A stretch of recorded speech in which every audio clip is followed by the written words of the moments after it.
I'm Margaret, and I'm 62 years old, and for most of my life, I thought I'd been blessed with a perfect family.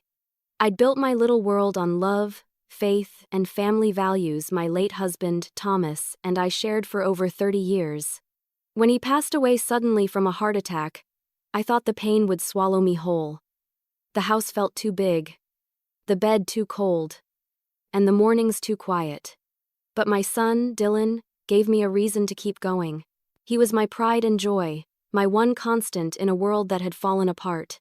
When Dylan introduced me to his fiancée, Cora, I felt a glimmer of hope again.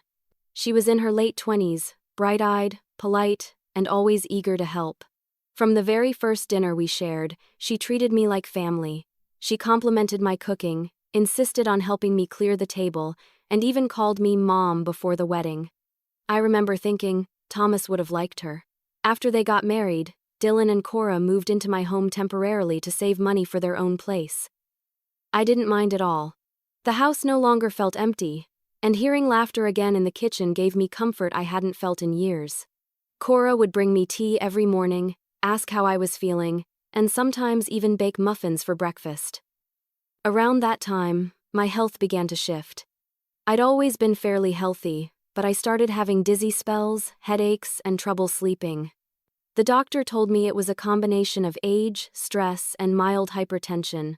He prescribed medication for my blood pressure and a few vitamins to balance things out. I didn't think much of it. It was just another part of getting older, I told myself. But Cora took my diagnosis more seriously than even I did. She offered insisted to pick up my medication from the pharmacy each week. "You shouldn't be driving so much, Mom," she'd say sweetly.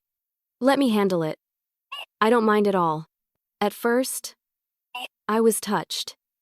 It felt like having a daughter, genuinely concerned for me. She'd bring the little pharmacy bag home, label each bottle, and even organize my pills into one of those weekly containers. I remember thinking, I really am lucky to have her. For months, things went smoothly. We'd have dinners together, Dylan telling stories about work, while Cora and I sat laughing over the dessert she made. On weekends, we'd watch old movies. Cora would sit beside me, offering a blanket or asking if I wanted tea. I'd tell my friends at church that my daughter-in-law was a blessing from heaven. Then, little things started to change. Cora became more present. She'd remind me when to take my pills, sometimes even bringing them to me with a glass of water. She'd scold me gently if I forgot or tried to take them myself. "I'll handle it, Mom," she'd say with that calm, patient tone. "You just rest." It didn't seem like a big deal at first. After all. But then, I noticed how she began to control more of my routine. What I ate, when I went to bed, even how much TV I watched. Dylan thought it was sweet, said Cora was just being protective, but something about it felt off. She started keeping my medication in her room so it wouldn't get misplaced. That didn't sit right with me. I'd always managed my own prescriptions, and I wasn't that forgetful. But I didn't want to create tension. Dylan worked long hours, and the last thing I wanted was to cause problems between him and his wife.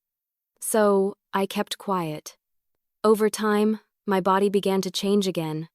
My energy plummeted. My hands trembled. I'd wake up in the morning feeling disoriented, like I hadn't slept at all. Sometimes I'd forget conversations from the day before or mix up names at church.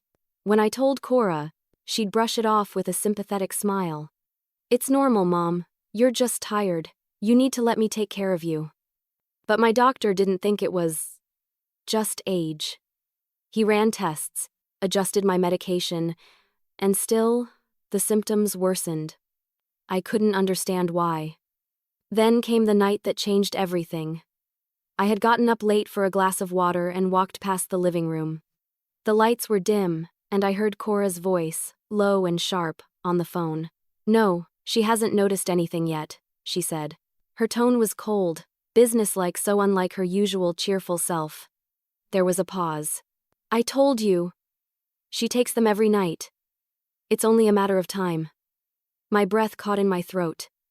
I froze where I stood, not daring to make a sound. Who was she talking about? My heart pounded so loudly I thought she'd hear it. Then she laughed softly, almost mockingly, and whispered, "Don't worry, I've got everything under control." I hurried back to my room, pretending I'd heard nothing. I sat on the edge of my bed, shaking. My mind raced, trying to explain what I'd just heard. Maybe it wasn't about me. Maybe she was talking about someone else. But deep down, something cold settled in my chest. That was the first time I sensed something wasn't quite right in my seemingly perfect world. It started with subtle shifts, things only a mother's intuition could catch.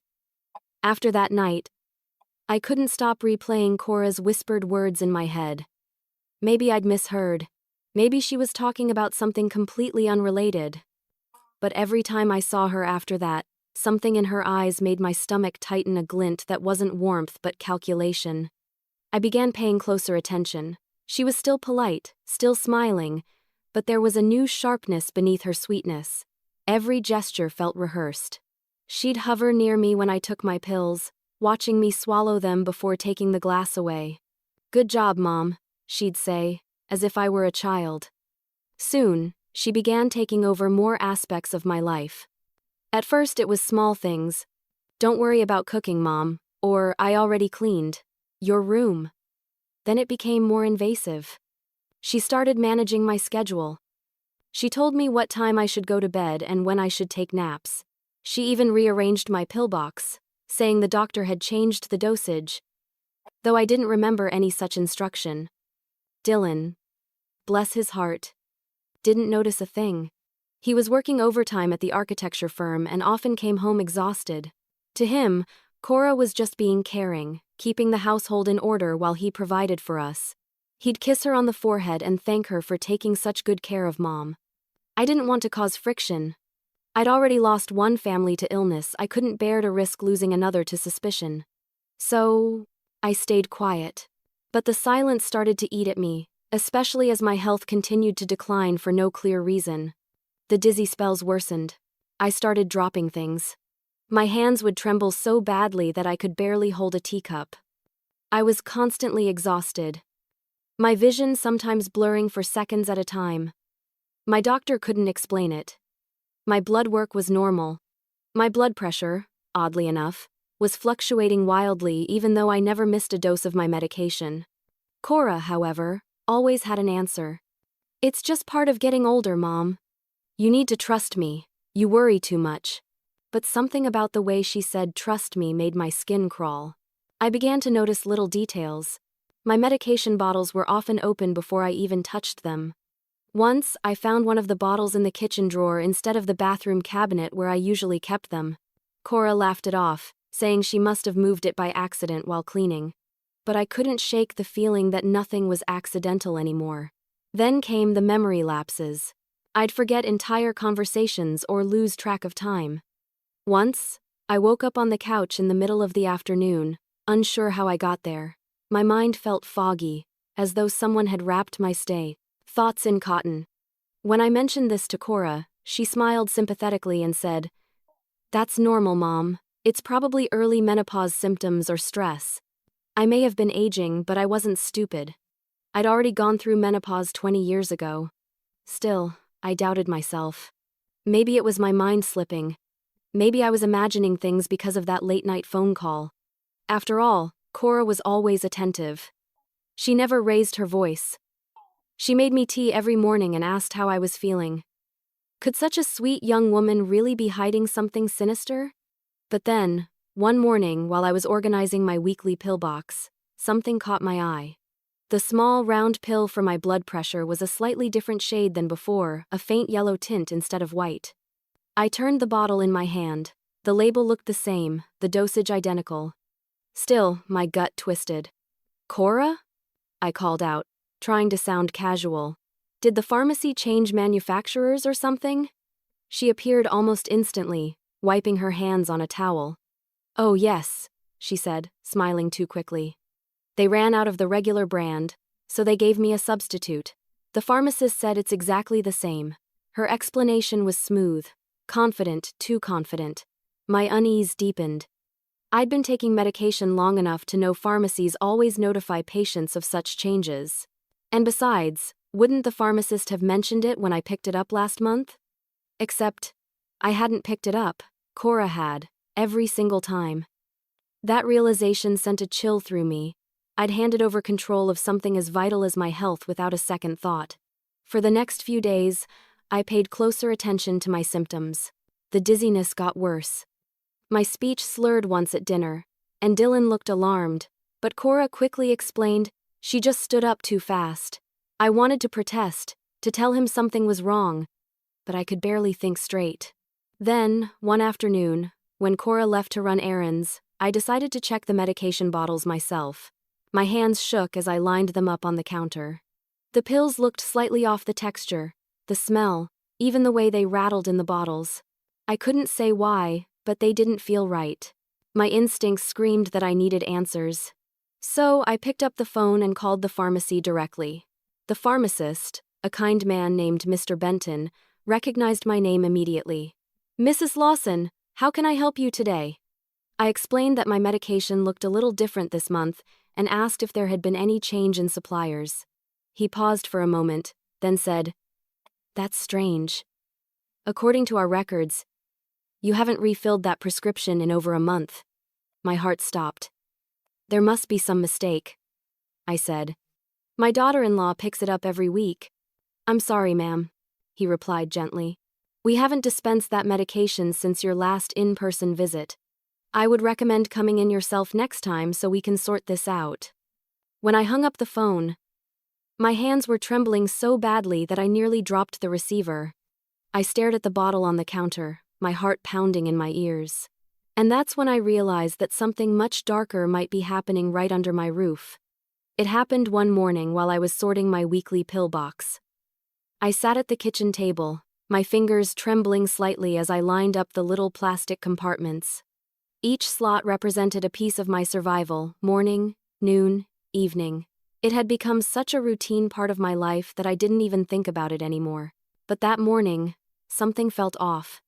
The bottle of blood pressure medication I'd been using looked identical to the one I'd always had. Same name, same dosage. But the pills inside, they weren't quite right. The color was a shade darker, almost beige instead of white, and the texture looked chalkier. I held one up against the light, comparing it to an older pill I'd kept in my drawer from the previous batch. They were definitely different. My first thought was, maybe the manufacturer changed something. But Mr. Benton's voice echoed in my head. He said I hadn't picked up my prescription in over a month. So where had Cora been getting these pills? I tried to stay calm, not wanting to jump to conclusions.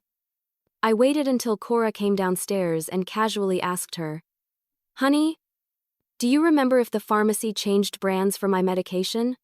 Her response came instantly, smooth and practiced. "Oh, yes, Mom. They said this one's the same. It just looks a little different." I double-checked with the pharmacist myself. Something about the way she said that word, pharmacist, made me tense. Mr. Benton had clearly told me she hadn't been there in weeks. She was lying, and doing it effortlessly. I forced a smile. "That's good, I just wanted to be sure." She smiled back, her eyes not quite meeting mine. "You worry too much." For the rest of the day, I couldn't focus on anything.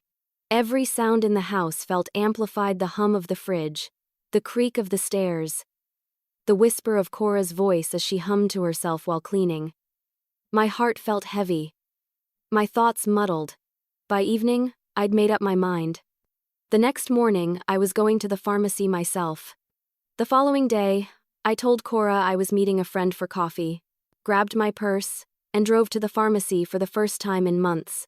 My knees ached, and my nerves were tight, but I needed answers. Mr. Benton greeted me at the counter with a polite smile. "Mrs. Lawson, it's good to see you. Are you feeling any better?" "Not exactly," I said, placing the bottle on the counter. "These are the pills my daughter-in-law brought me. You said last time that I hadn't refilled my prescription. Could you take a look and tell me if these are what I'm supposed to be taking?"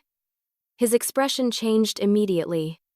He opened the bottle, poured a few pills into his palm, and examined them under the light. "Would you mind waiting a moment, Mrs. Lawson?" he asked quietly. He disappeared into the back for what felt like an eternity. I sat there, clutching my purse, my palms slick with sweat. When he returned, he didn't speak right away. He gestured toward a small consultation room and closed the door behind us. "Mrs. Lawson," he began carefully, "these pills are not the medication we prescribed for you." My throat tightened. "What do you mean?" The label's correct," he interrupted gently. "But the contents are not. This isn't your prescribed blood pressure medication. It's something entirely different, a sedative actually. Very strong. If taken regularly, it could cause severe fatigue, confusion, and even fainting." I felt the room tilt slightly. "A sedative?" I whispered. How could that happen?" "Mr. Benton sighed. "That's what I'd like to find out. This isn't something that happens by accident. Someone had to replace the medication deliberately." For a moment, I couldn't breathe. My mind went blank. Deliberately. That word struck like a blade. He must have seen the panic in my eyes because his tone softened. "I understand this is frightening, Mrs. Lawson. But please don't confront anyone just yet. Let's handle this carefully. Do you think someone's trying to hurt me?" The words left my lips before I could stop them. He hesitated. "I can't say that for sure. But I can promise you this, I'll help you find out what's happening." Quietly. I nodded, numb, clutching the edge of the counter as my hands trembled.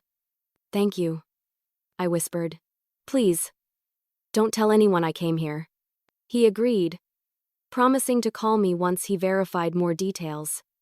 I left the pharmacy in a daze, the sound of my heartbeat filling my ears. When I got home, I made sure to act completely normal. Cora was in the kitchen cooking dinner, smiling as though nothing in the world was wrong. "How was coffee with your friend?" she asked sweetly. "Oh, it was nice," I replied, forcing a smile. "We chatted for hours." She nodded approvingly. "You needed that. You've been too stressed lately." I mumbled something about taking a nap and went to my room. I closed the door and sat on the edge of my bed, staring at the small pharmacy bag Mr. Benton had given me with my correct prescription inside. I knew now, beyond any doubt, that something sinister was going on.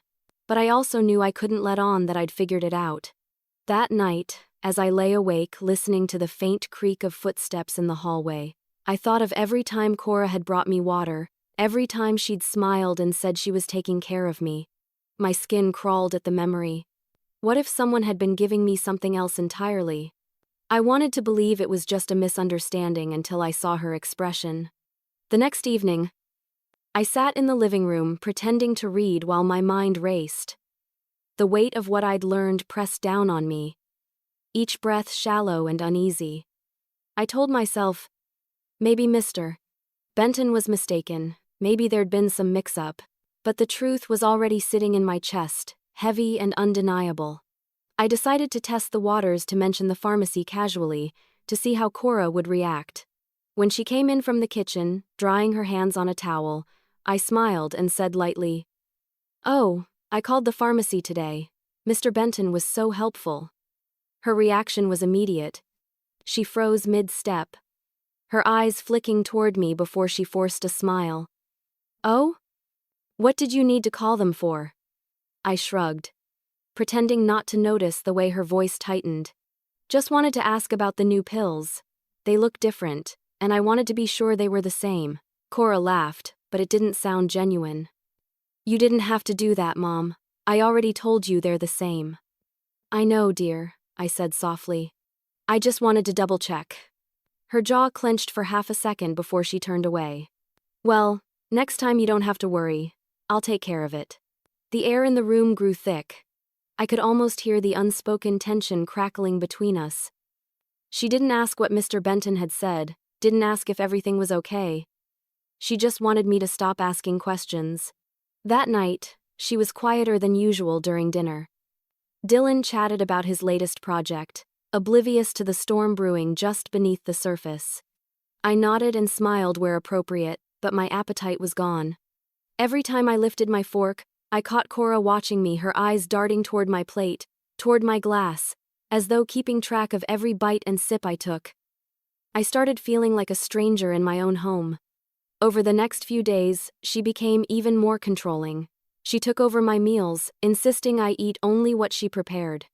She said it was to help my digestion, but the way she hovered nearby each time made me uneasy.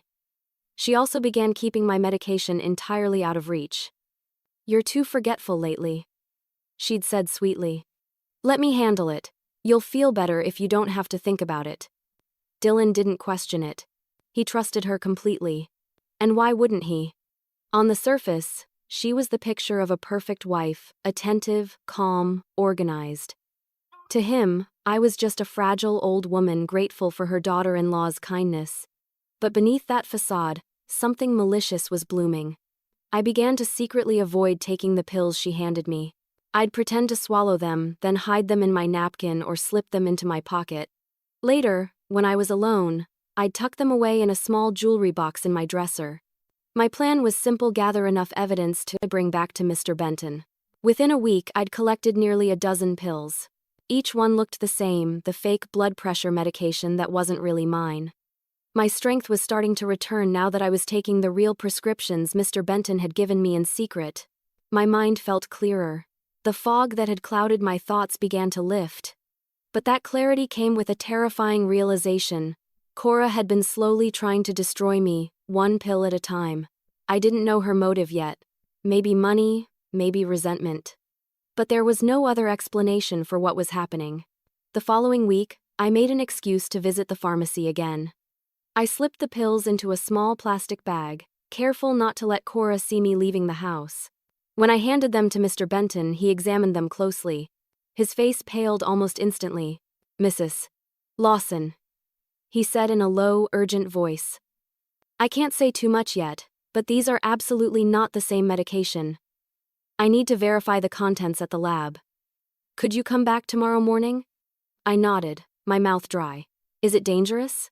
He hesitated, his expression grim. "Potentially. Please don't take any more of them, and whatever you do, don't tell anyone about this yet." That night, I barely slept. I kept picturing Cora's calm, smiling face as she handed me those pills every morning. Had she been smiling like that while knowing exactly what she was doing to me? I woke up before sunrise, unable to rest. I sat by the window, watching the dark sky slowly lighten, the world waking up as if nothing was wrong. But my world was unraveling.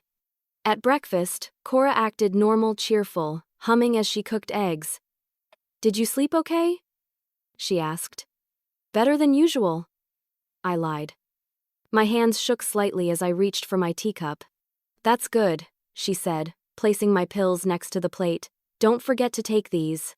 I smiled faintly. "I won't." She didn't know that I hadn't taken them in days and that I never would again. As I looked at her across the table, the sunlight catching her perfectly brushed hair, I wondered how long she'd been planning this. How long she'd been pretending. My pulse quickened. Tomorrow Mr. Benton would have answers, real answers.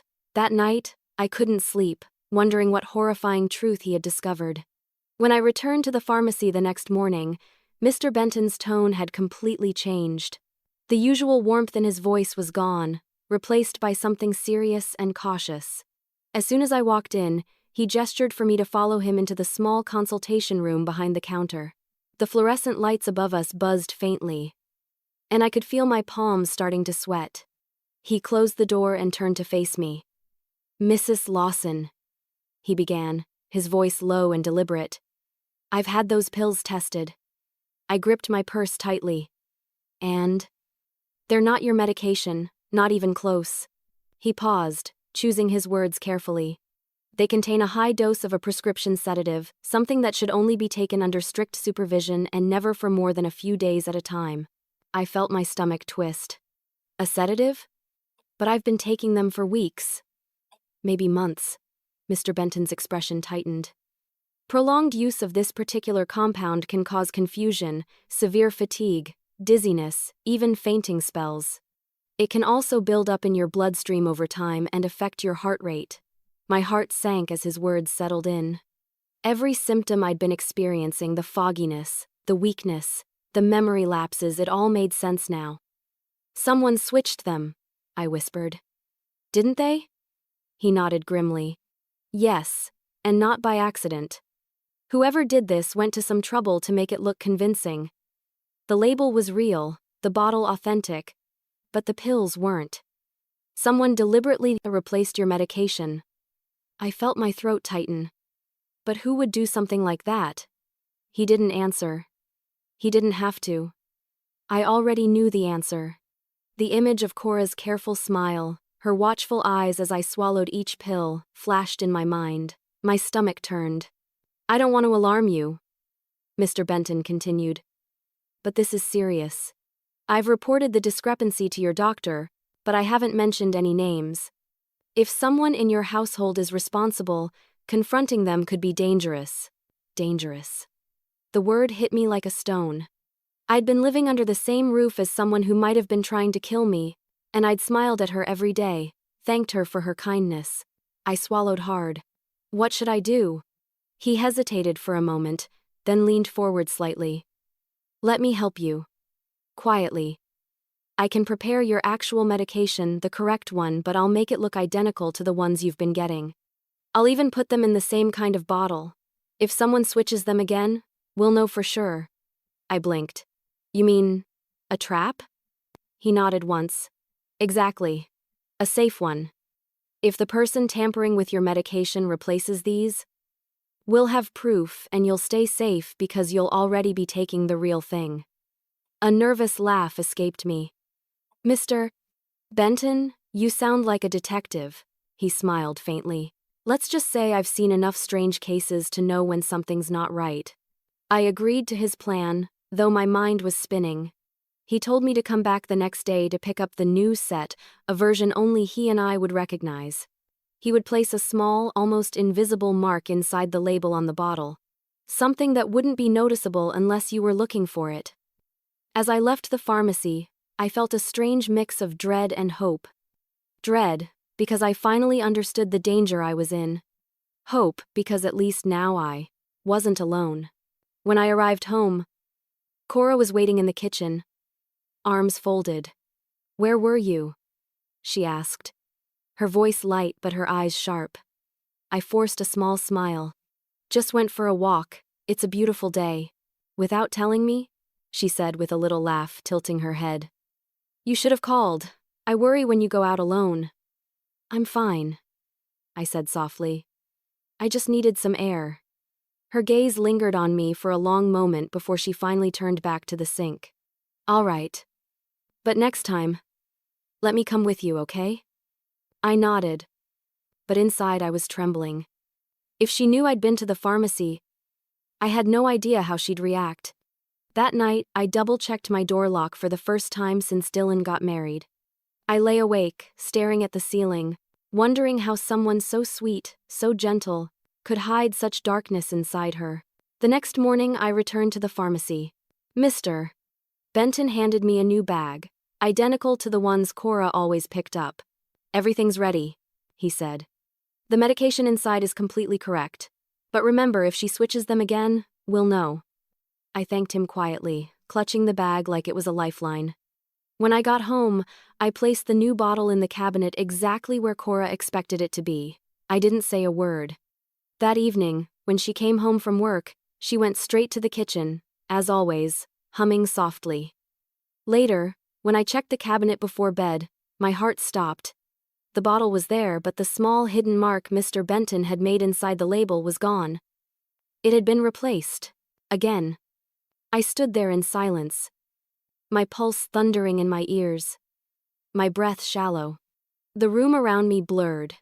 And that's when I realized Mr. Benton had been right, someone really was trying to kill me. Mr. Benton's idea sounded almost unbelievable, but it might save my life. When he first suggested setting a trap, I thought he was overreacting. But now, after seeing that mark disappear from my bottle, I knew he was right. Someone was switching my medication, and that someone was Cora. The realization left me feeling sick but also strangely steady. Fear had turned into determination. I didn't tell a soul what I'd discovered. Not even Dylan. Especially not Dylan. I knew he'd never believe me at first, not without proof. Cora had woven herself perfectly into his life. painting me as the fragile, forgetful mother-in-law who needed her guidance. If I accused her without evidence, she'd twist it around effortlessly. So I played along.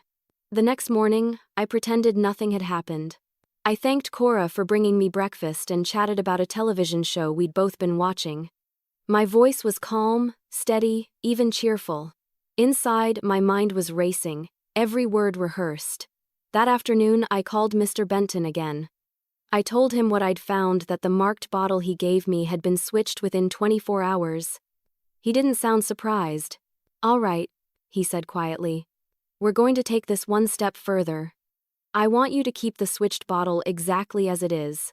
Don't throw it away, don't touch it, and whatever you do, don't let her know you noticed. I'll arrange for the contents to be analyzed. But we'll need to be discreet." "How?" I asked, my voice trembling. "I'll come to you," he said. "On my next day off. She's always around." He paused, then replied. "Then we'll make it look like a routine visit. I'll deliver your refill myself, say the pharmacy made a special order for you. That way, she won't suspect a thing." It was a bold plan, but it gave me a small glimmer of control. For once, I wasn't the one being watched, I was the one watching. The next few days felt endless. I made sure to act perfectly normal. I took walks with Cora, laughed at her stories, even asked her advice on recipes. The more natural I appeared, the less she'd suspect anything. But when I was alone, my stomach knotted with anxiety. I began noticing things I hadn't before: how she hovered near my food, how she always insisted on making my tea. Once, I caught her rummaging through the cabinet where my pills were kept. When she saw me watching, she smiled and said, "Just organizing, Mom. You know me, I like things tidy." I forced a smile back, my heart pounding so hard it made me dizzy. 2 days later, Mr. Benton arrived. He wore his white pharmacist coat and carried a small paper bag, exactly like the ones Cora always brought home. "Mrs. Lawson," he said politely at the door, his tone professional. "I just wanted to drop off your special refill personally, the one your doctor adjusted." Cora came to the hallway, drying her hands on a towel. "Oh, that's nice of you," she said, flashing her charming smile. "You didn't have to come all this way." "Happy to help," he said smoothly. "Your mother-in-law's been one of our favorite customers for years. Just wanted to make sure she gets the correct dosage." Cora thanked him, all smiles, but I saw something flicker in her eyes, a flash of unease. After he left, she asked casually, "Did the doctor say what changed in your dosage?" "No," I lied. "He just said to stick with the new batch." She nodded, though I could tell her mind was already working. Later that evening, I checked the new bottle in the cabinet. It was still marked untouched. But by the next morning, the mark was gone. Again. That confirmed it beyond any doubt. She was still switching them. And now, Mr. Benton and I had irrefutable proof. I called him from the park that afternoon, where Cora couldn't overhear.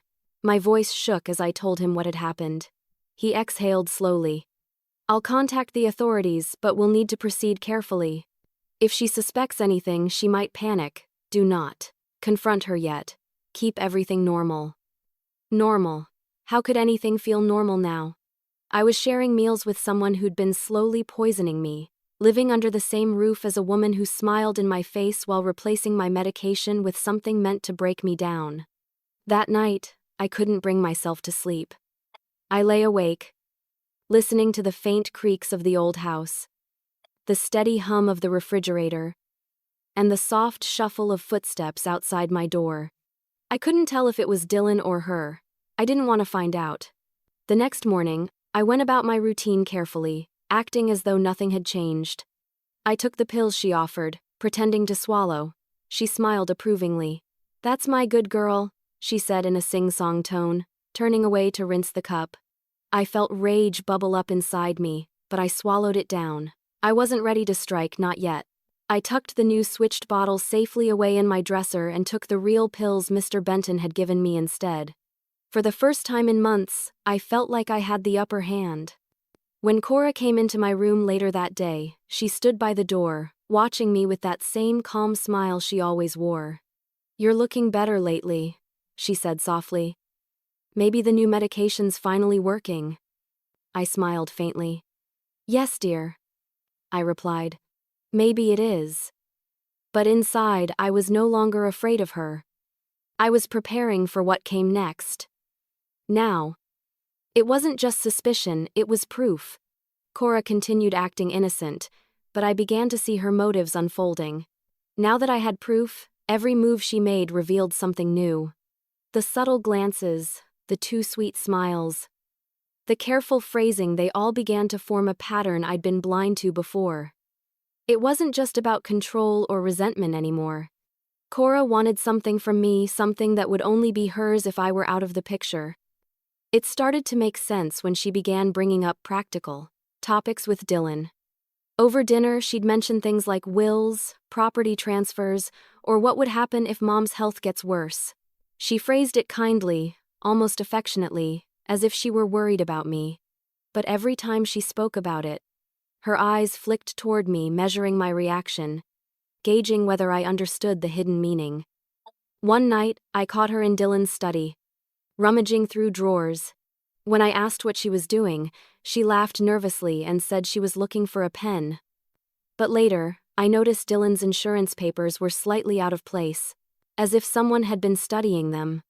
It hit me like a jolt. She wasn't trying to help me, she was trying to replace me. My husband, Thomas, had left behind a modest estate, enough to give me a comfortable life. When Dylan got married, I made him a co-owner of the house in my will. I wanted him to inherit everything easily when I was gone. What I hadn't realized was that in doing so, I'd also made Cora an indirect beneficiary. If something happened to me, she'd gain control through Dylan. And judging by the careful precision of her actions, that's exactly what she wanted. From that point on, I started documenting everything. Every pill swap, every conversation, every strange moment when she'd forget to give me my dosage, only to bring me a fresh bottle later.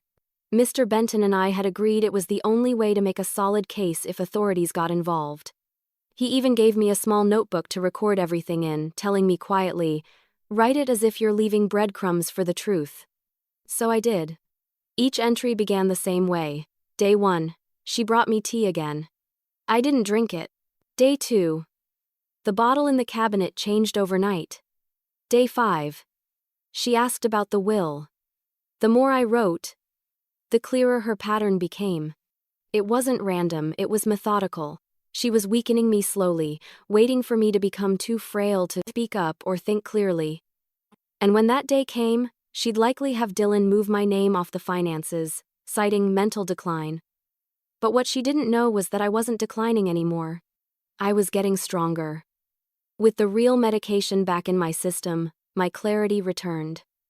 The fog lifted. My body felt lighter.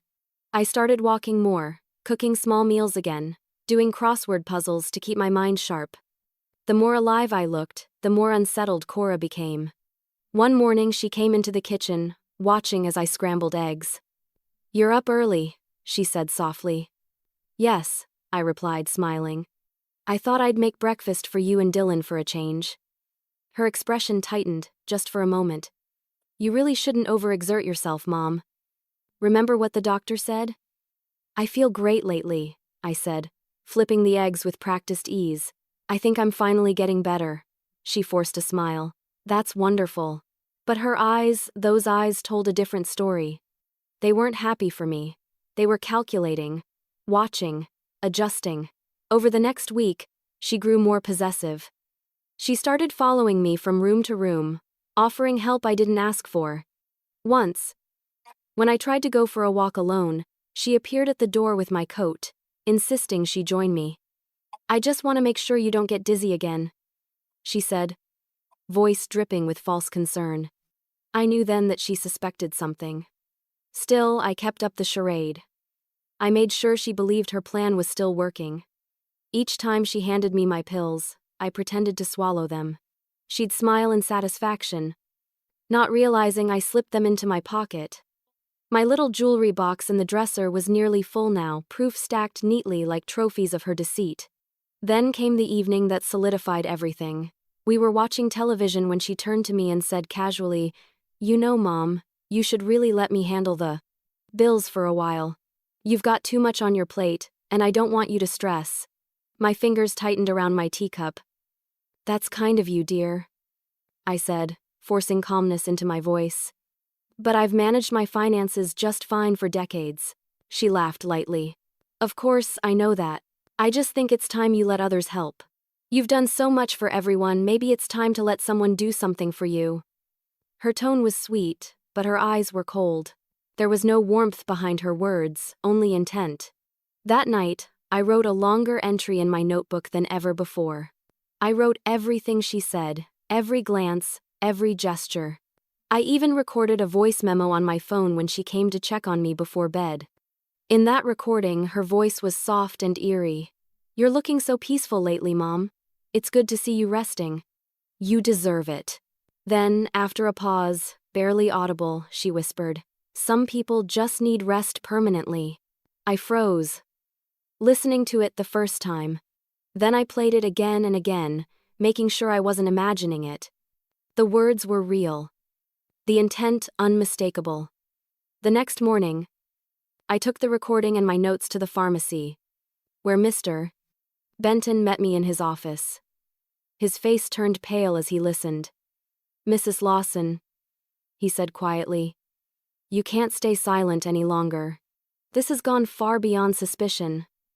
I know, I whispered. But I need Dylan to see the truth for himself. If I go to the police now, she'll twist it. She always does. He nodded. Then we'll help you gather everything, carefully. You've come too far to let her win. I left the pharmacy that day feeling a strange mix of fear and power. The game she'd started was about to turn against her and she had no idea. But I wasn't going to let her destroy me quietly. With the correct medication restored, I began to feel alive again. It was almost shocking how quickly my body responded. Once I started taking the right pills again, the dizziness faded. The confusion that had clouded my mind like fog began to clear. I could think, remember, feel again. For the first time in months, I recognized myself in the mirror. I didn't look like the frail, half-sleeping woman Cora had molded me into. I looked awake, determined, alive. Cora noticed almost immediately. She tried to hide it, but I could see the flicker of worry behind her polite smiles. She wasn't used to me moving so easily, speaking so clearly, or taking initiative.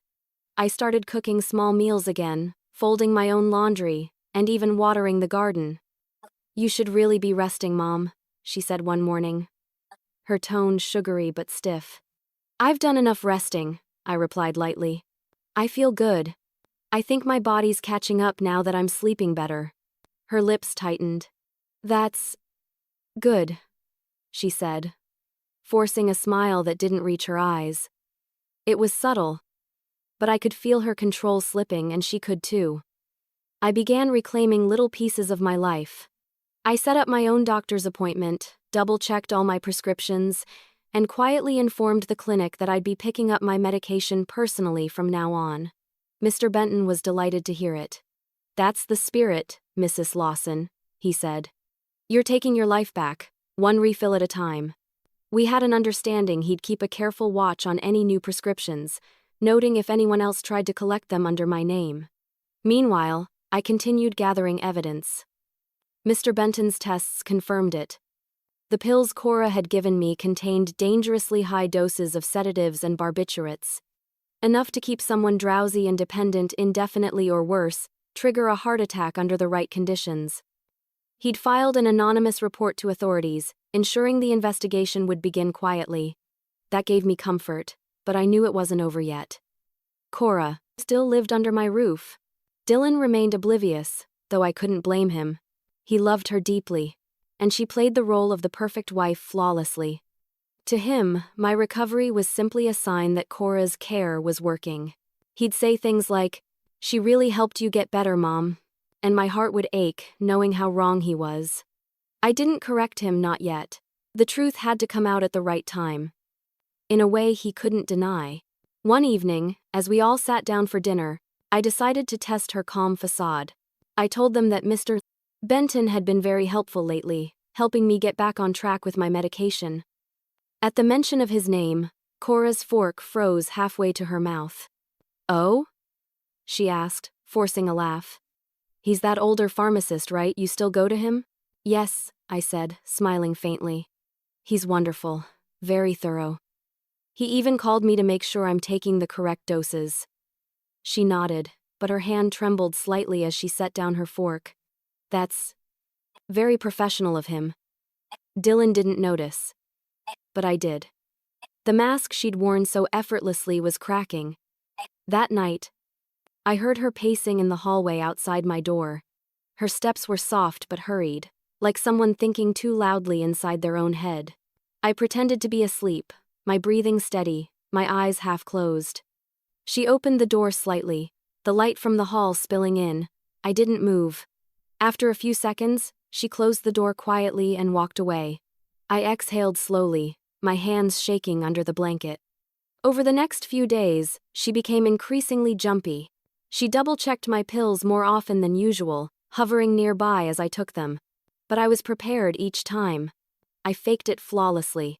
I'd let her hand me the water, swallow, and smile.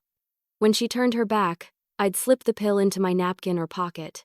By now, my dresser drawer was full of the evidence, dozens of fake pills sealed in small bags. I'd labeled each one with dates and notes, just as Mr. Benton had suggested.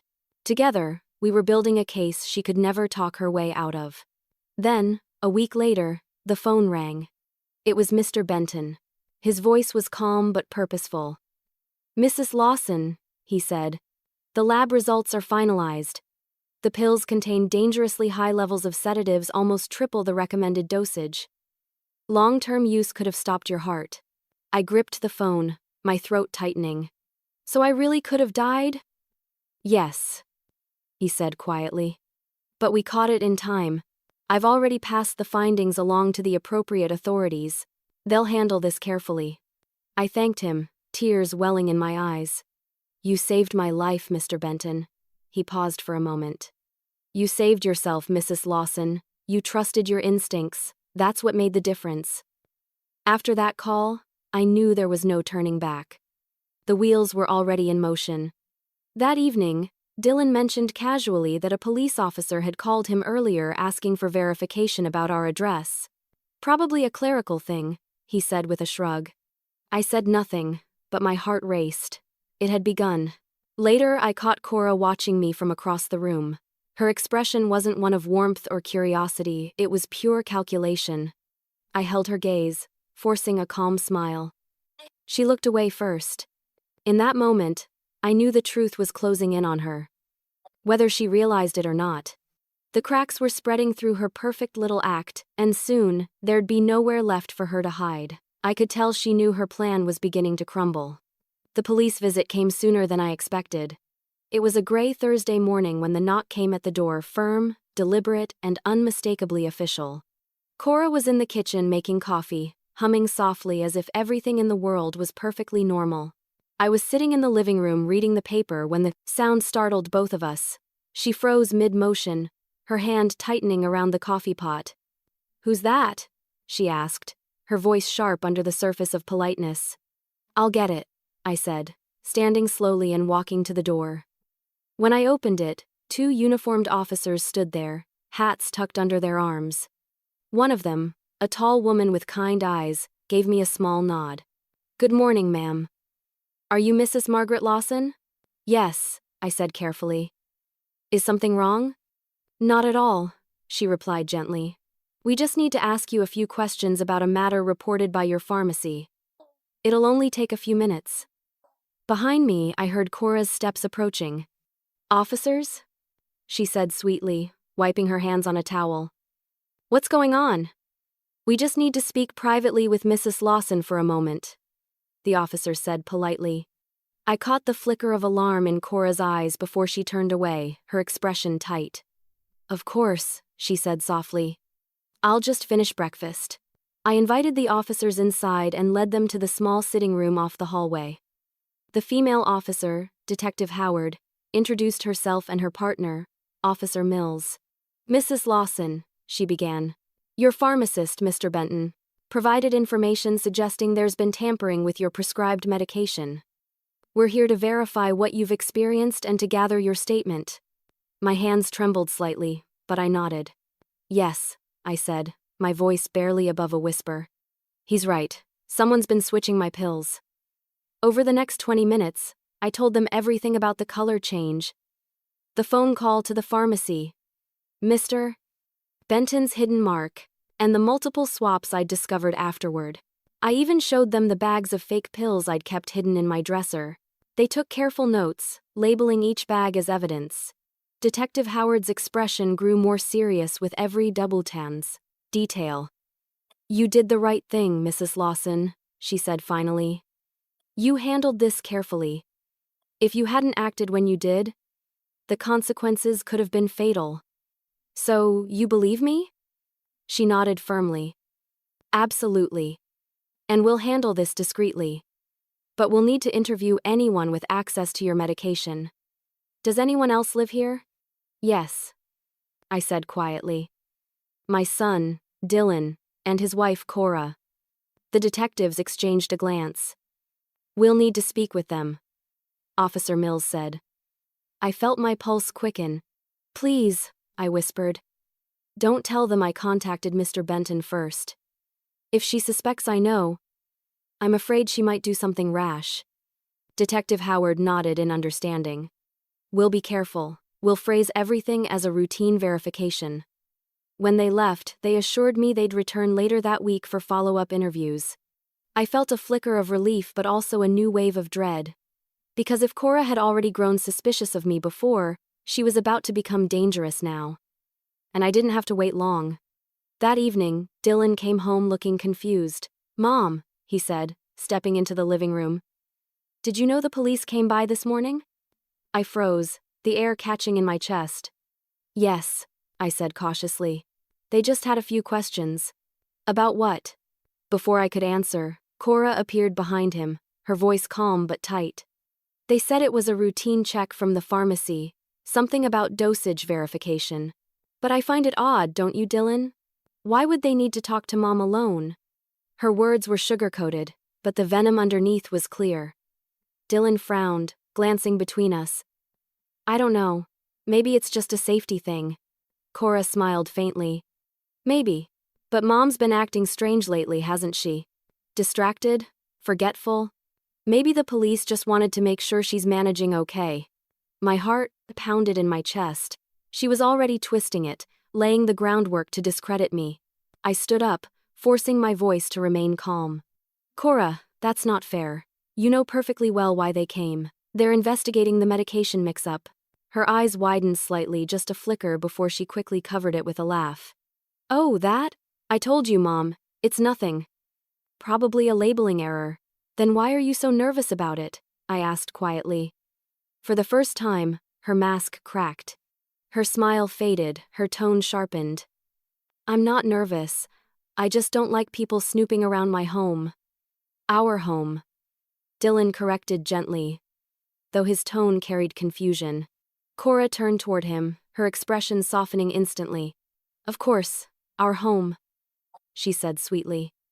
Then she looked back at me, her eyes dark and cold. The tension in the room was suffocating. Dylan, oblivious to the undercurrent, excused himself to take a call. As soon as he left, Cora stepped closer to me, lowering her voice. What did you tell them? She hissed. My stomach dropped. I tried to keep my tone steady. I told them the truth. She laughed bitterly. You don't even know what the truth is anymore. You're confused, Margaret. You've been confused for months. Everyone can see it. I stared at her, my pulse thundering. The only confusion here is yours, Cora. You think no one sees what you've done, but they do. They will. Her jaw clenched, her voice dropping to a whisper. You should be careful what you say. People might think you've lost your mind. And then she smiled again, that same eerie, perfect smile. I'll make us some tea, she said sweetly, walking away as if nothing had happened. I sat frozen, my hands trembling. My entire body screamed not to drink whatever she brought me next. Minutes later, she returned with 2 cups. I watched as she set them down. Her hands steady, her expression calm. Offering, she said softly. I stared at the steaming cup. No thanks, dear. I'm cutting back on caffeine. For the first time, she looked genuinely irritated. Her eyes hardened, her mask slipping completely. That was the moment everything exploded. You went behind my back, she spat, her eyes full of rage. The calm, gentle voice I'd grown so used to was gone. Cora stood in front of me, her expression twisted, her chest rising and falling quickly. I had never seen her lose control like this. For months, she had hidden behind that mask of politeness and sweetness, but now, the mask had cracked. It started right after dinner that evening. Dylan had gone upstairs to shower, leaving the two of us alone in the kitchen. The silence between us was sharp, heavy, electric. Cora stood by the counter, drying a plate that didn't need drying, her movements stiff and tense. You've been talking to the police, she said finally, her voice trembling with restrained fury. I froze mid-step. They came to me, I said softly. I didn't call them. Her hand slammed the plate into the sink. Don't lie to me, Margaret. The sound echoed through the kitchen like a thunderclap. My heart pounded in my ears, but I stood my ground. Why would I lie? She turned, her expression cold. Eyes glinting with something dark. Because you want to ruin my life. You've always hated me, admit it. I shook my head. That's not true. I welcomed you into my family. I trusted you. Trusted me? She laughed, a bitter sound that didn't suit her face. You've been spying on me. Talking to pharmacists, keeping secrets, sneaking around like some paranoid old woman. You think I don't notice?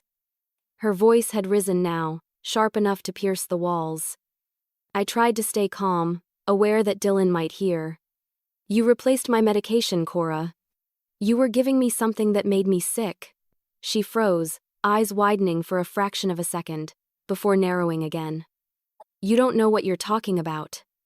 I do, I said quietly. Mr. Benton tested the pills. They were full of sedatives. Her face went pale, then red with anger.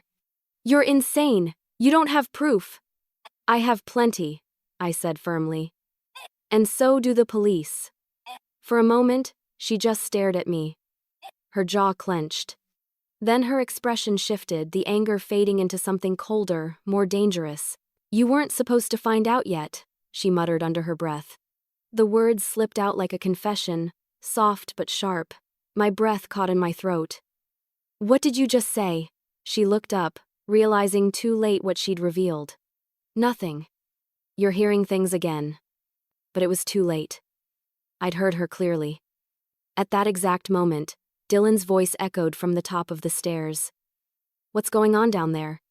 Cora straightened immediately, smoothing her hair, forcing her tone into that familiar, gentle lilt. Nothing, honey, just a little misunderstanding. I stepped forward. Dylan, come down here, please. He appeared moments later, towels still around his shoulders, confusion etched across his face. What's happening? Cora turned to him, her expression shifting into one of practiced innocence. Your mother's accusing me of doing something horrible, she said, her voice quivering just enough to sound believable. She thinks I've been poisoning her. Dylan blinked, caught completely off guard. Poisoning? What are you talking about? I met his eyes. Dylan, please listen to me. The pharmacist tested the pills Cora's been giving me. They weren't mine. They were laced with sedatives. That's why I've been sick for months. Cora gasped theatrically. That's not true. She's confused, Dylan. She's been forgetting things. She even told me she heard voices one night. I never said that, I snapped. Stop lying. Dylan's face shifted between us, his eyes darting from me to her. Cora, did you pick up Mom's medication from the pharmacy? Of course I did, she said quickly. I was helping. She asked me to. Did you ever change it or open it? He pressed, his tone sharpening. She hesitated for half a second, just long enough. Dylan's expression darkened. Answer me, he said, his voice low. I might have switched one once, she stammered. But only because she mixed them up. I was trying to help. My heart broke as Dylan's face fell. He looked at her as if he didn't recognize her anymore. Cora, what did you do? She began to cry real tears this time, not the soft, manipulative kind she usually conjured. I didn't mean to hurt anyone, she sobbed.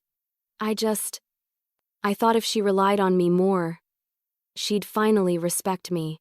Her words hung in the air, heavy with madness. Dylan took a step back. So you did do it? She shook her head violently. No, it wasn't like that. She never appreciated me, Dylan. She treated me like I didn't belong in this house. I treated you like family, I said quietly. And you repaid me with poison. She spun toward me, eyes blazing. You ruined everything. You were supposed to love me. Enough! Dylan's voice boomed through the kitchen. Cora, stop! He grabbed her arm, but she pulled away, backing toward the counter. Her face twisted with something between fury and despair. You don't understand, she cried. I did it for us. For our future. You'd never get ahead with her clinging to you forever. Dylan went pale. Cora! She burst into sobs, sinking to the floor. I didn't mean for it to go that far, she whispered. I stepped back, trembling. The woman who had smiled at me every morning, who had called me Mom, was now unraveling right in front of us. The room went still for a moment, then the sound of sirens pierced the air outside. Dylan turned toward me in confusion. Mom? I nodded weakly. The police already knew. They were waiting for the lab results. Through the kitchen window, red and blue lights flashed against the walls. Cora looked up at me, her face streaked with tears. You think this will make him love you more? She whispered. You'll see. You'll both see. Cora's mask finally shattered before his eyes. The next morning, the police came back, this time with a warrant. I hadn't slept at all the night before. The image of Cora breaking down in front of us replayed over and over in my mind, her face contorted with guilt and fury, her words echoing like poison. You'll see. When the officers knocked on our door just after sunrise, I knew this time it wasn't for questions, it was for answers. Dylan opened the door, his expression pale and hollow. He hadn't said a word to me since the confrontation. I think part of him was still in shock, trying to reconcile the woman he loved with the monster she'd revealed herself to be. Detective Howard greeted him gently. Mr. Lawson, we're here to execute a search of the property based on the evidence provided by your mother and the pharmacy. He nodded silently and stepped aside, letting them in. Cora sat at the kitchen table, her eyes red and vacant. She didn't resist. She didn't even speak. When the officers asked her to stand, she just stared at her hands and whispered, I was only trying to help. Detective Howard's face remained professional. Mrs. Lawson, we'll need you to come with us. You have the right to remain silent. As she recited the rites, I turned away. My heart was pounding, but it wasn't satisfaction I felt. It was grief, deep, aching grief. I had wanted the truth to come out, but I never imagined it would look like this. While 2 officers escorted Cora out, the rest began searching the house. They opened cabinets, drawers, even the storage room where Cora often kept cleaning supplies. Within minutes, one of them called out from the pantry. Detective, you'll want to see this. Inside a small wooden box, they found several bottles, all with my name on the labels, but none containing my actual prescriptions. Each bottle held the same kind of sedative that Mr. Benton had identified. Some were still half full, others empty. One officer turned toward me, his face grim. She kept everything labeled perfectly. She wanted this to look legitimate. I felt my knees weaken, and Dylan quickly steadied me. Mom, sit down, he whispered. My son, my poor boy, looked like the world had caved in on him. His eyes were distant, red-rimmed, his body shaking with disbelief. As the officers logged the bottles as evidence, Detective Howard approached me quietly. Mrs. Lawson, your quick thinking and the pharmacist's help likely saved your life. Those pills were extremely dangerous. I nodded faintly. What will happen to her? She'll be charged with attempted manslaughter and medical fraud, the detective said carefully. Given the evidence, the case is strong. She may also face charges for falsifying medical information if we confirm she was forging refills. I looked out the window, where Cora sat in the back of the patrol car, staring straight ahead. There was no fight left in her, only emptiness. After the police left, the house was silent.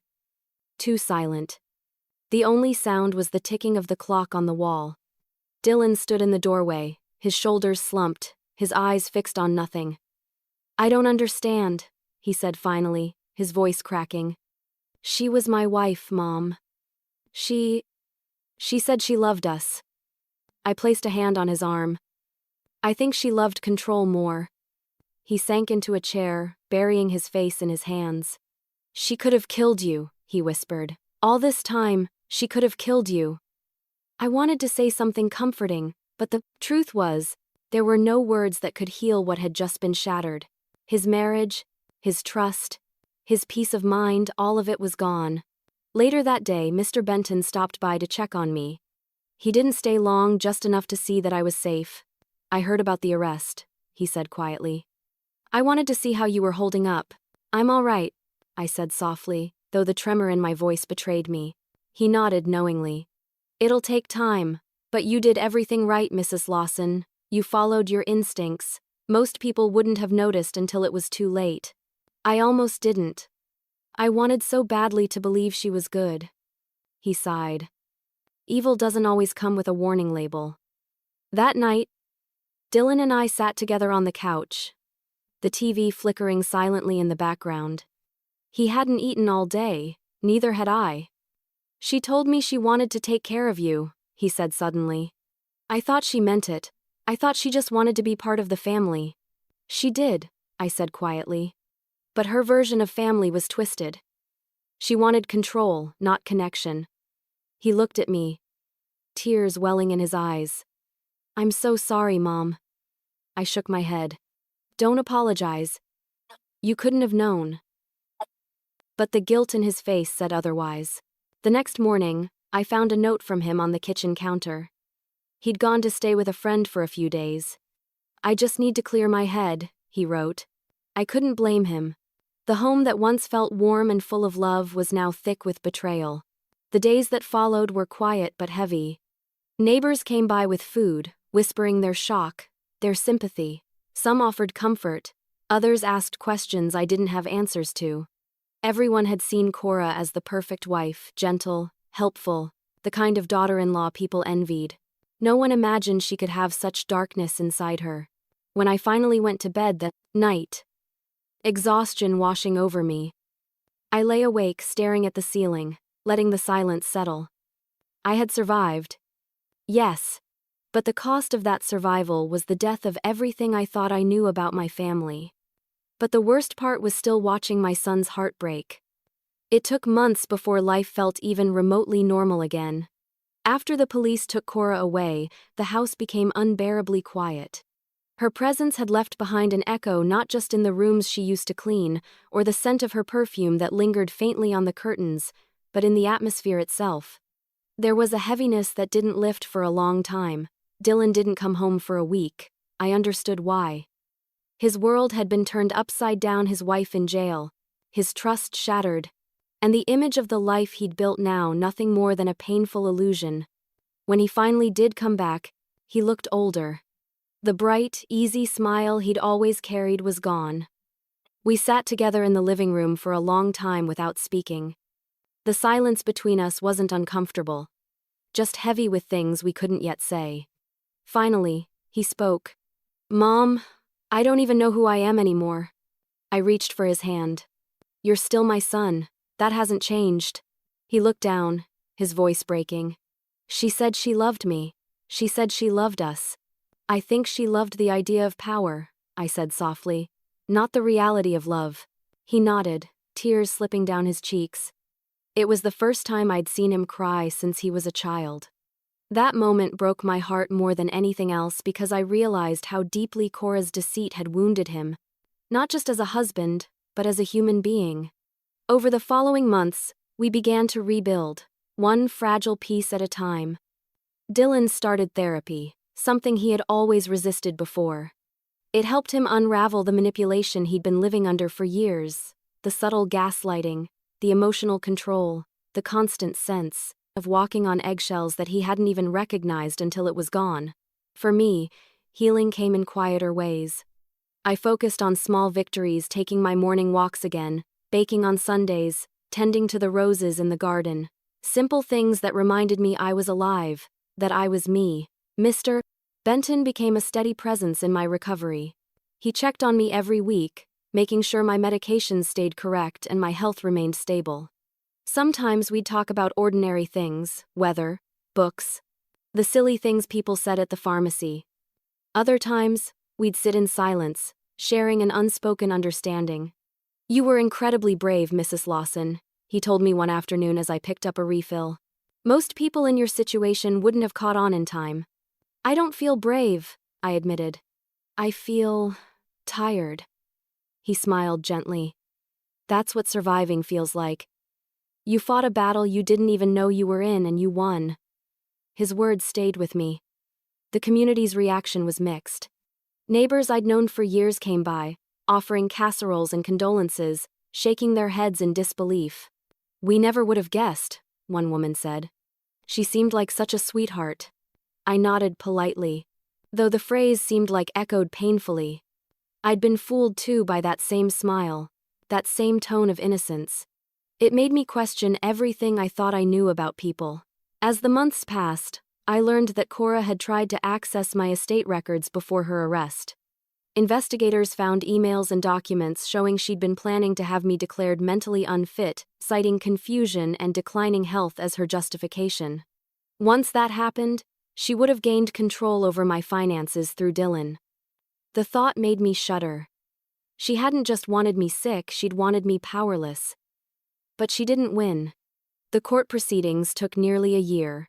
I attended every hearing, sitting quietly behind Dylan as the evidence was presented, the pills, the lab results, the recordings. When they played the clip of her whispering, "Some people just need rest permanently," the courtroom went silent. Even the judge looked shaken. Cora didn't look at me once during the trial. She sat there, expression blank, her hands folded neatly on the table, as if this were all happening to someone else. When the verdict was finally read, guilty of attempted manslaughter and fraud, I didn't feel triumphant. I just felt empty. After the sentencing, Dylan and I walked out of the courthouse together. The sky was gray, the air crisp. He stopped on the steps, staring out at nothing for a long moment. "She'll go to prison," he said quietly. "For a long time." "Yes," I said. He nodded slowly. "Good." That single word held years of pain, disbelief, and finality. In the months that followed, we both focused on rebuilding. Dylan moved back home for a while, helping me fix up the house. We repainted the kitchen, replaced old furniture, and donated everything that reminded us of her. The process was painful, but cleansing, like scrubbing away the last stains of her presence. At night, we'd sometimes sit on the porch together, sharing tea and quiet conversation. There was still sadness in his eyes, but it no longer ruled him. One evening, as the sun dipped below the horizon, Dylan turned to me and said softly, "You know, Mom, I think you saved both our lives." I smiled faintly, squeezing his hand. "Maybe we saved each other." He nodded, tears glinting in the fading light. In time, I found new strength in sharing my story. I started journaling again, not about fear this time, but about survival. About how evil can wear a smile, how danger can hide behind kindness, and how instinct is sometimes the only voice worth listening to. The nightmares faded. The house felt lighter. And slowly, I began to feel something I hadn't felt in a long time: peace. But one last visit to the pharmacy brought everything full circle. When I saw Mr. Benton again, I thanked him for saving my life. It had been almost a year since everything happened, and though time had dulled the sharpest edges of the pain, some scars ran too deep to fade completely. Still, I'd grown stronger, more confident, and I wanted to visit the man who had quietly risked his own peace of mind to help me. The pharmacy looked the same as it always had: neat shelves, a faint scent of antiseptic, and the soft hum of quiet conversation. Mister? Benton was behind the counter, his glasses perched on the edge of his nose, focused on a stack of prescriptions. When he looked up and saw me, a warm smile spread across his face. Mrs. Lawson, he said, setting his work aside. I was just thinking of you the other day. How have you been?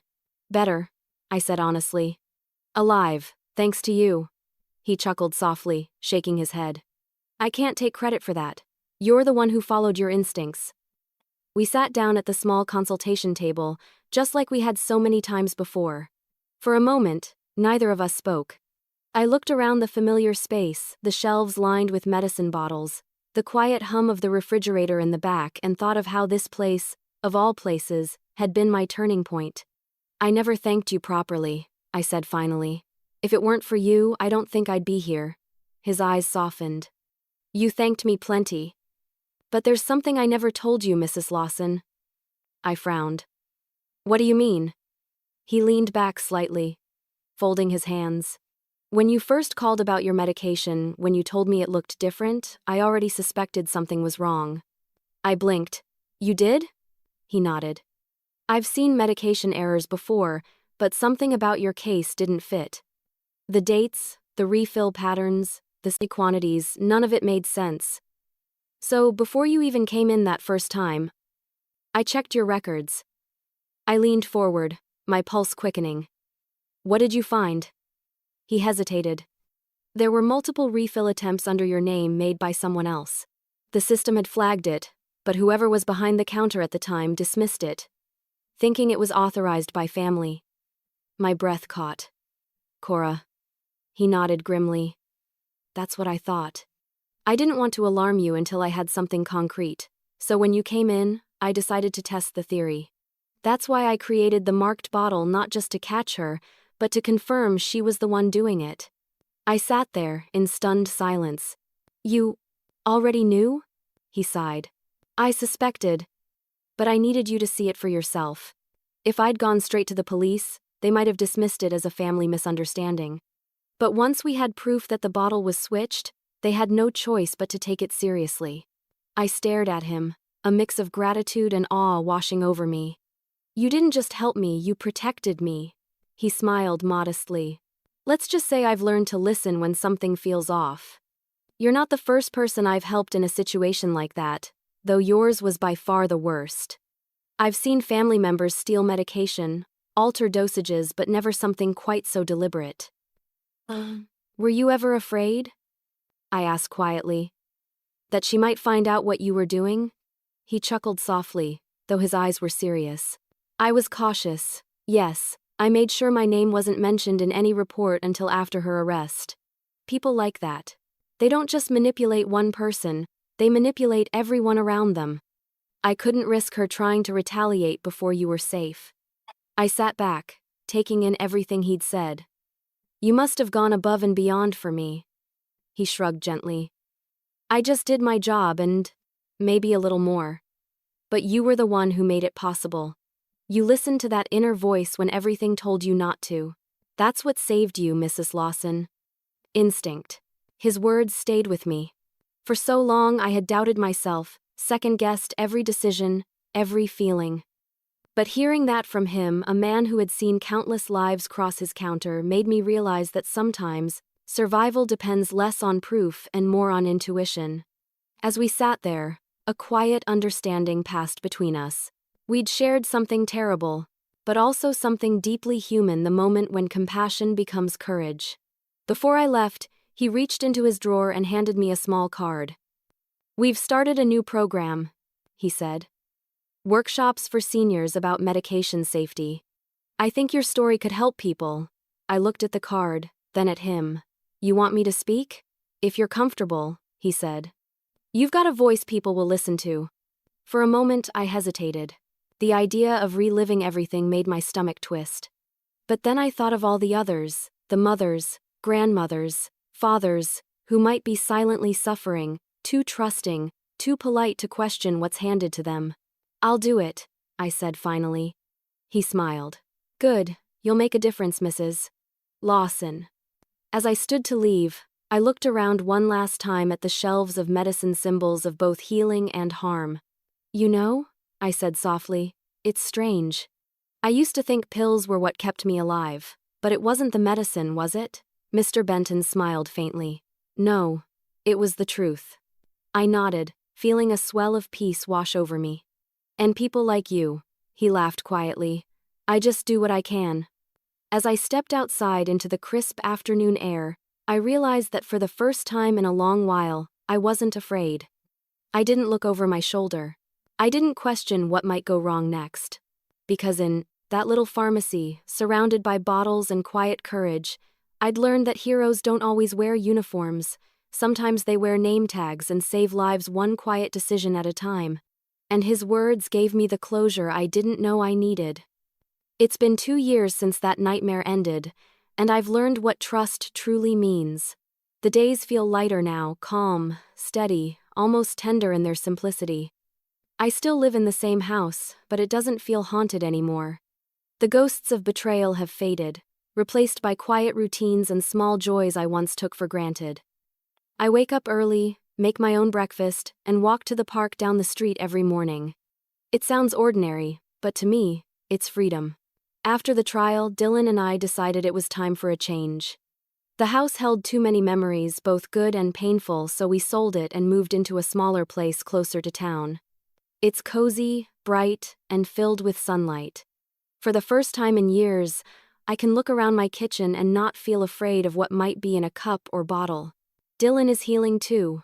Slowly, but surely. Therapy has helped him rebuild the confidence Cora spent years breaking down.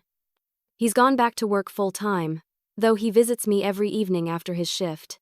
Sometimes we just sit on the porch with tea, watching the sunset. Other times, we talk about the future, not the past. I think I might start dating again someday, he said one evening, his tone cautious but hopeful. I smiled. You should. You deserve happiness. He looked at me thoughtfully. You do too, Mom. Maybe he's right. But for now, my happiness lives in the simple things: safety, peace, and the knowledge that I survived something meant to destroy me. Mr. Benton still checks in now and then, though not as often as before. We've become genuine friends. I think, in a way, we both needed each other. I trusted him with my life, and he trusted me to believe in myself again. Whenever I visit the pharmacy, he greets me with that same gentle smile and a cup of tea he keeps just for me, chamomile, my favorite. Still writing in that journal? He asked one day. Every week, I told him. But now, it's not about fear, it's about gratitude. He smiled and said, that's a good chapter to start.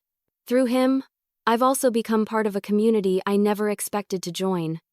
I started volunteering at the senior center downtown, helping others understand their medications, their rights, and their instincts. The first time I shared my story publicly, my hands shook, my throat tight. But as I looked into the faces of people listening, widows, grandmothers, veterans, I realized my pain had found purpose. I used to think trusting people meant never questioning them, I told the group. Now I know trust means believing in yourself first. Because sometimes the person you need to listen to most is the one inside you, the one whispering that something isn't right. After each session, people would come up and share their own stories. A woman told me her niece had been stealing her medication. Another man said he'd ignored dizziness for months because his caretaker insisted everything was fine. They all said the same thing: I thought it was just me. I tell them what Mr. Benton told me. It's never just you. It's strange how life rearranges itself after trauma. I used to measure my days by medication schedules and doctor visits. Now, I measure them by laughter.